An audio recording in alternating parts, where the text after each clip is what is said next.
Welcome again to the words and the hymn. Today I am reading the verses from Isaiah 53, verses 2 and 3. The King James Version. For he shall grow up before him as a tender plant, and as a root out of the dry ground. He has no form nor comeliness, and when we shall see him, there is no beauty that we should desire him.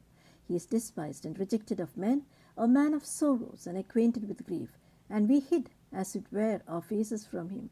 He was despised, and we esteemed him not. Man of sorrows, what a name for the Son of God who came, ruined sinners to reclaim. Hallelujah, what a Savior. Man of Sorrows, what a name, owes its text and its tune to the 19th century hymn writer Philip Paul Bliss. Born in 1838, Philip Bliss was one of the most important American gospel songwriters of the century.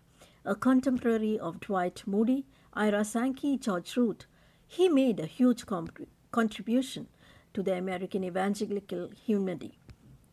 He is credited with 48 widely known hymns, of which Hold the Fort is written on his tomb, and among many others. Among the hymnals, there are currently 247 individual hymns to Bliss's credit. Man of Sorrows, what a name, is also commonly called Hallelujah, what a Savior. This is because the text, which is strophic, has at the end of each of the 5 stanzas the phrase Hallelujah, what a Savior. Gospel songs of this and the following eras often featured a refrain, but the repeated ending phrase of this hymn is not the same as that. Rather, the repeated text is an integral part of the metrical structure of each stanza. In that way, it is more similar in construct to the ancient German folk hymn in which each stanza ends with the text Kyrie eleison, Lord have mercy, as might be expected with the text born of any 19th century revival movement. Man of Sorrows is a full language of sin and redemption. In particular, the second and third stanzas utilize the strong sacrificial language when speaking of the atoning death of Jesus Christ. This wonderful and immensely useful thing about the text is how it continues, beginning as man of sorrows moves beyond the death of Christ into his resurrection, ascension, his second coming. In so doing, it traces the full narration of the passion, not simply stopping with the cross, but allowing the exaltation and reign of Christ to literally have the final word. Ending each of these final stanzas, of course, continues to be found the acclamation of praise. Hallelujah, what a Savior. So, with the usual apologies for any wrong rendering of the tune, here it goes. Man of sorrows, what a name for the Son of God who came, ruined sinners to reclaim. Hallelujah, what a Savior.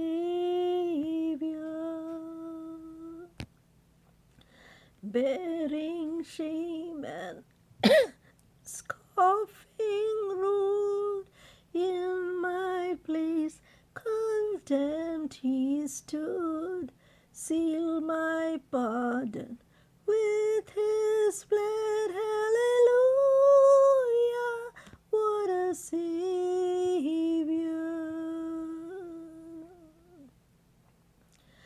Guilty while and helpless we, spotless Lamb of God was he, full atonement can it be. Hallelujah, what a Savior.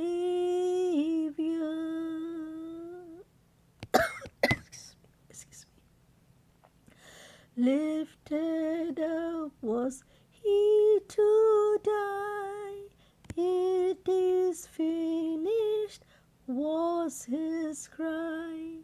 Now in heaven exalted high, hallelujah, what a Savior.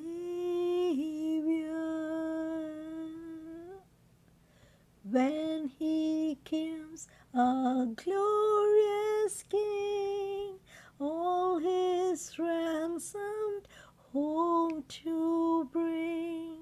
Then in you his